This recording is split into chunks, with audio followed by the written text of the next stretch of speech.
vim falar de um tema, amiga virtual. Se você tem uma, curte, comenta e compartilha e marca ela. Olha, quando eu resolvi falar, foi pensando na minha. Mas parei de pensar assim, o que vou falar? E resolvi falar assim. Toda amiga deve ter uma amiga virtual ou um amigo virtual, né?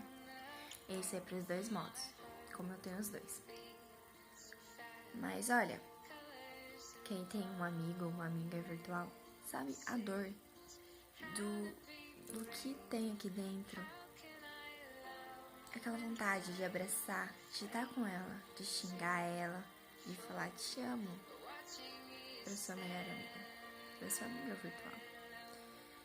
E aquela vontade de abraçar, de beijar ela, de não soltar ela mais. E a distância faz uma coisa horrível, né? Que às vezes uma pode, outra não. É difícil. E olha, às vezes Deus colocou ela no seu caminho para te fazer feliz. E muitas vezes para te ajudar em tudo. Tipo, parece um anjo. Na verdade, eles são anjos que te ajudam em tudo. Que estão ali para te ajudar, para o que você precisar, mesmo estando longe.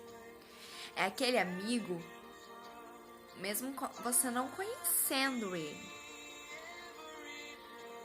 você pode contar com ele para tudo, ou com ela. É aquela pessoa que você sabe que quando você precisar dela, ela vai estar ali. Porque aquela pessoa, aquela sua amiga virtual, mesmo você falando pela internet, pela tela virtual,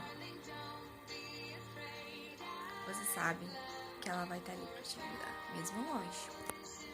E você sabe também que sua amiga ou seu amigo virtual te daria o sangue, o coração dela, o que você precisar quando você se acidentar.